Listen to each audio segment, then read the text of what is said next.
दोस्तों वायरस न तो सजीव है न ही निर्जीव है, लेकिन एक बार फसल पर अगर ये अटैक कर दे तो पूरी फसल बर्बाद कर सकता है। और कोरोना काल में हम ये बहुत बेहतर तरीके से समझ चुके हैं कि कोई वायरस कितना अधिक घातक हो सकता है।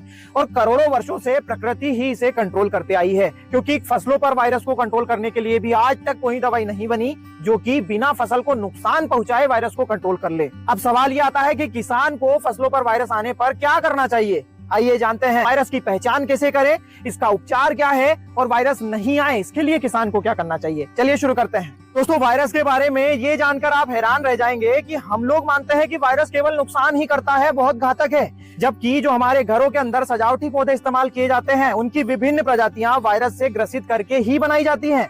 और ये पौधे अब इन वायरस के साथ ही जीवन भर जीते हैं और ये वायरस इन्हें सुंदरता प्रदान करते हैं। तो ये भ्रम तो आपका दूर हो ही गया होगा कि वायरस केवल नुकसान करता है। दूसरा भ्रम ये है कि वायरस फसलों को, पौधों को मार देता है। ऐसा नहीं है दोस्तों, यह केवल उत्पादन को कम या खत्म कर सकता है, पौधों को खत्म नहीं कर सकता है। वायरस की पहचान कैसे करें।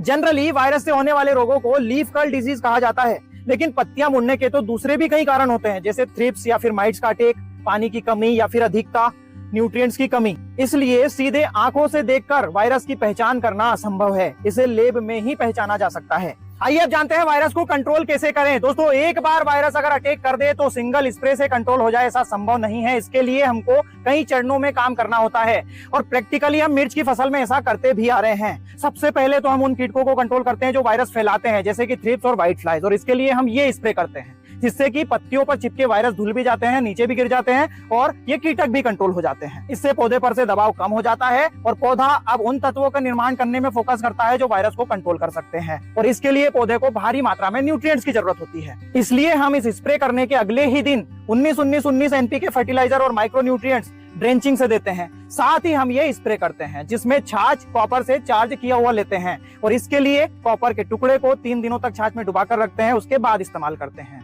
ऐसा करने के 2 दिनों बाद जब आप देखेंगे तो जिन पत्तियों में सुधार होना होता है वो हो जाएगा, और नहीं तो अगली प्रोसेस कटाई छटाई हम करते हैं। और कटाई छटाई करने से पौधे पर से अननेसेसरी लोड कम हो जाता है, इसलिए नए कल्ले जो निकलते हैं वो तेजी से विकास कर पाते हैं। और इसी के साथ हम एक स्प्रे भी करते हैं और इतना करने से 95% तक वायरस को आप कंट्रोल कर पाएंगे। हालांकि जो इससे नुकसान होता है उसको रिकवर तो हम नहीं कर सकते हैं, लेकिन हर हफ्ते अगर आप नीम तेल और शैम्पू को स्प्रे करते रहेंगे तो आगे वायरस के आने की संभावना कम हो जाती है। दोस्तों अगर आप चाहते हैं कि आपकी फसलों पर वायरस अटैक ही नहीं करे तो इसके लिए आपको बायो फर्टिलाइजर्स का इस्तेमाल करना चाहिए, जिनकी चर्चा हम पहले एपिसोड्स में कर चुके हैं, जैसे कि माइकोराइजा, ट्राइकोडर्मा, सुडोमोनास। ये ऐसे बायो कंट्रोलर्स हैं जो वायरस को आने से पहले ही रोक सकते हैं। दोस्तों ये एपिसोड अगर आपको पसंद आया हो तो अपना वैल्यूएबल फीडबैक जरूर दीजिएगा, वीडियो को लाइक और ज्यादा से ज्यादा शेयर करिएगा। धन्यवाद।